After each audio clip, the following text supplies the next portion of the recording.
Hi, everyone. Thank you so much for joining me. My name is Sony, and I'm the mental health lead here at Wellington Catholic District School Board. Today, I'm hoping to spend just a brief 10 minutes, provide an overview for our suicide prevention intervention protocol. And so just a very brief content warning and heads up is that there will be some discussion of suicide signs and symptoms and risk and supporting our students who might be struggling. And so please do what is best for you and take care of yourself over these next 10 minutes and later today. We'll begin with a very quick overview of what can be found in the board suicide prevention and intervention protocol. In it, you'll be able to gather more information on the guiding principles, the suicide prevention and measures, suicide intervention, the issue of consent, information regarding suicide risk, how to ensure immediate safety of the student, and the guidelines for return to school planning. There's also a section with appendices that includes very helpful resources about how to talk about suicide in the classroom, tips when you're meeting with a student, and then guidelines for a safe return to school. We want to ensure that we're actively engaging in prevention measures in the classroom and in the school because this is critical to suicide prevention. In the protocol, you're going to find 4 essential elements for effective suicide prevention, and they're outlined with Wellington Catholic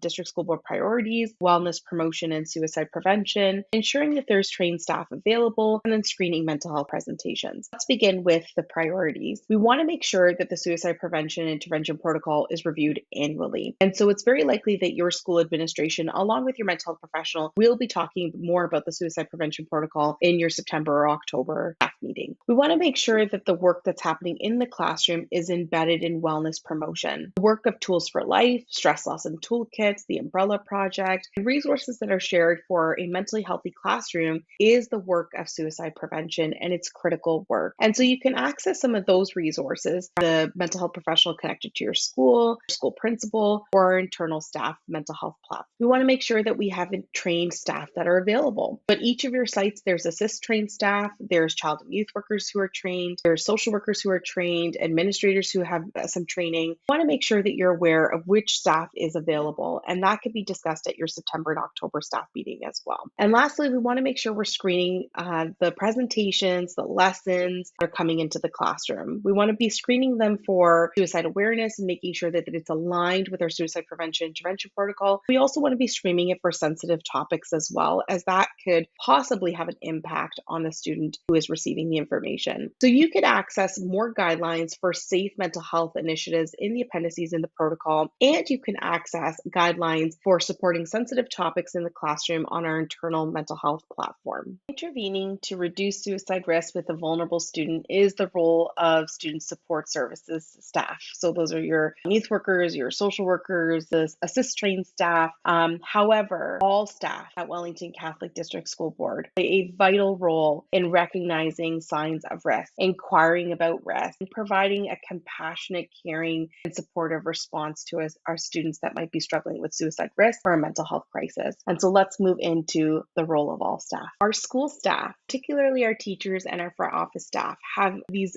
beautiful connections and relationships with our students. And so naturally, because of those relationships, sometimes those staff are the ones that are alerted that a student might be struggling with self-harm, suicidal ideation, or experiencing a mental health crisis. And you may become aware of that in some direct or indirect ways. It might be that the student tells you themselves that they're struggling and they're at risk. Maybe someone else lets you know, like a family member calls in, or a friend or peer of that student lets you know that they're struggling. You could be also noticing a change of baseline. Maybe there's signs of depression. Maybe there's some sleeplessness that the student reports. Maybe social withdrawal or loss of appetite or loss of interest in the usual activities that typically brought them joy. Maybe there's change in routine behaviors. Maybe there's high levels of agitation or irritability or aggression that just wasn't quite there before. And maybe you're possibly observing an increase in reckless behavior that just seems out of the norm for the student. That could be an increase in impulsivity, risk-taking, substance use, and there might even be indication of self-harm. Although self-harm alone doesn't automatically mean suicide risk,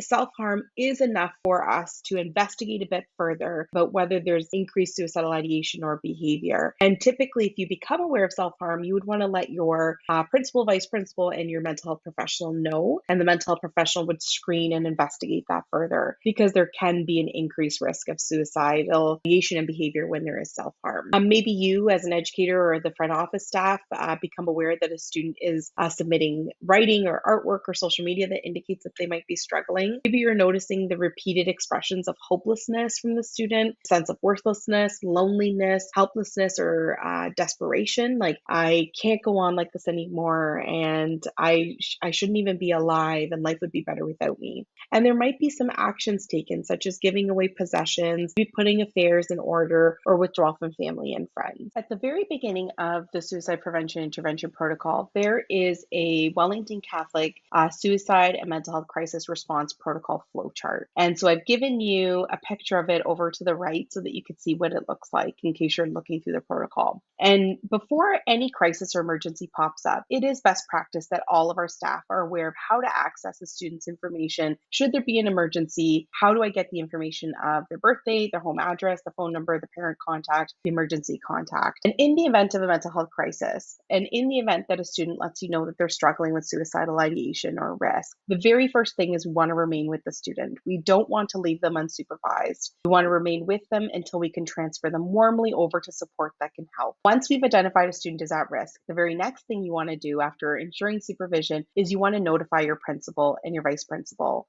or the designate and the mental health professional right away. You don't want to wait till the end of the day, because sometimes there are situations where students might leave the site, and there might be some steps that need to be taken that take time throughout the day for the mental health professional or the principal to assess further or contact the correct supports for the student. And so notifying them immediately is key. From there, you want to take a look at, is this an active life-threatening suicide attempt? Is this a suicide risk but the student is present? Or is the suicide risk but the student has left and is no longer here? If it is active risk, first thing you would want to do is you want to notify your principal, and then you want to call 911. And they're going to guide you through that process. They're going to assess the situation with you, and they're going to guide you through what is the best next step, whether it's to call 911 or police, and then notifying the family and taking the steps from there. Next will be suicide risk. So if the student is present, what do? You want to remain with the student. You want to make sure that there's a quiet space as best as possible. I recognize classrooms can be really loud and you have many things on the go, but as best as possible, find a place where you can engage in a conversation somewhat privately. You want to ensure that you're letting them know that you're going to keep this information discreet, but you can't promise confidentiality, because we want to make sure that we're letting the principal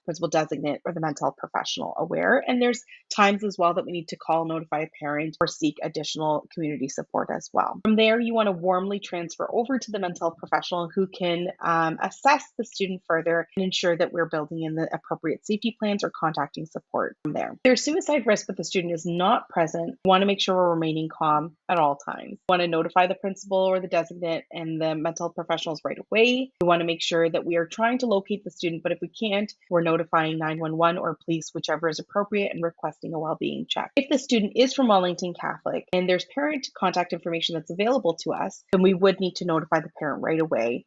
We have information indicate the student may be at risk, and provide them with the information to seek the support that they may need to assess the student, such as here 24/7 for hospital care or family physician. And of course, if the student is located, then you're moving right back to their suicide risk, but the student is present, and following the steps from there. Let's continue with the mental health crisis response flowchart section below. While supporting a student who might be in distress, there may be a disclosure that comes from that student regarding abuse or neglect. And the staff member who has firsthand knowledge of that disclosure may need to make a report to Family and Children's Services based on what the student has disclosed to you. If there was a disclosure made to you, it's important for you to consult with your principal, vice principal, and your mental health professional, and stick around so that you can support that referral to Family and Children's Services. Also, if there is a situation where the student can't be supported at school, the mental health professional has done the assessment, is attempting to safety plan, but the risk is too significant, or the student is not willing to engage in safety planning, there might be a situation where they need to access hospital care or family physician care. In those situations, it's best that there is a return to school meeting following that mental health crisis. If the student returns to school without this planful meeting, it may set up the student to experience another mental health crisis because appropriate supports have not been assessed and put into place. And so when the student is returning from hospital care, as the mental health professionals, we do want to know what the discharge planning was, how that can be supported at the school. And if those steps are missed, it can make it difficult for that student to return successfully. Again, we want to ensure that we're promising discretion, not confidentiality. And essentially what that means is if the student's made a disclosure to you, you're not discussing it with other staff members that don't need to know. That information is only discussed with people that need to know, which would be your principal, vice principal, or the mental health professionals that are supporting the student through this mental health crisis, as well as the parents or Family and Children's Services if and when that is appropriate. If the suicide risk occurs outside of school hours. You want to notify your principal, vice principal right away. You may need to contact police and request a well-being check or call 911. And you'll definitely want to notify the parent and let them know that you are aware that there's some concern and you're worried and you'd like to arrange for parent to have the information that they need in order for them to seek the support that they need through your 24/7 hospital care or well-being check. But the most important thing is, if we become aware of suicide risk that might be outside of school hours, if we become aware of it, we do need to respond. And if it's a student who's leaving at the end of the day, they've left the site and they're Wellington Catholic District School Board student, we can't wait until the following day to follow up on that concern. We need to ensure that as we become aware of these concerns, actionable steps are taken immediately for all of those situations. As we wrap up our time together today, here are a few key takeaways. Take a moment to read and familiarize yourself with the protocol. Be aware of the support in your building that could support you should these concerns pop up for some of your students. So, remember, the work of suicide prevention is the work of all of our staff. Yes, it is the work of our mental health professionals to assess suicide risk and plan for safety, but it is the work of all of our staff to ensure that they're recognizing signs and symptoms of our students and engaging in a conversation with them and then warmly transferring them to the appropriate supports building. Focus on suicide prevention by creating mentally healthy classrooms. Creating mentally healthy classrooms in schools is suicide prevention work, building in wellness strategies for students at a young age and continuing that on their time together with them. 4, know the signs to look out for and review the tips on meeting with a student who might be struggling. These tips can be found in the appendices of the protocol. 5, remain with the student all times. Make sure they're supervised if they approach you and they let you know that they're struggling. You want to make sure they're supervised until they can be connected to the appropriate supports in the building. Be sure to immediately notify your principal, vice principal, mental health professional if you become aware of a student who might be struggling. So those are your key takeaways. Thank you so much for your time, and I hope you have a lovely year.